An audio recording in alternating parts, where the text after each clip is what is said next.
بالتنفيذ.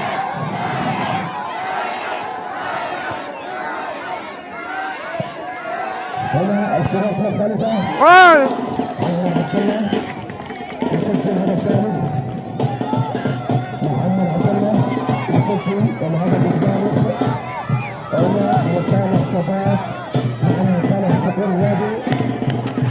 عمر سلمى رسالة متسلح. عمر سر الآن أكرم أكرم يسجل الهدف الثالث. أصبحت النتيجة 3-3 حتى اللحظة. الكل ما زال متفاعل هنا في أرضية الملعب. هنا الآن تقدم الطفل أكرم. كمال لحظة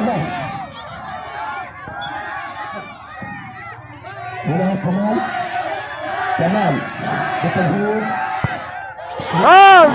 اللعيب كمال يسجل هدف الأجمل والأحلى. كمال يسجل هدف. هنا مهيب بالتنفيذ.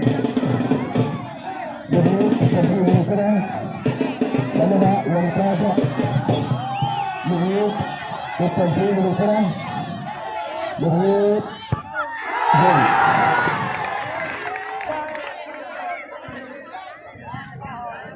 الرابع الآن أصبحت النتيجة 4-4. هنا الركلة الخامسة لصالح تطوير النادي. هنا رهب التنفيذ.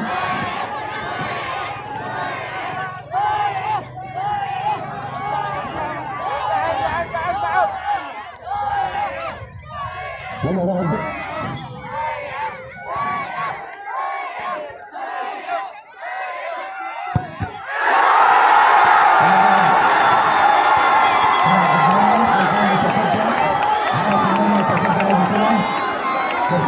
يتقبل هذه الكرة.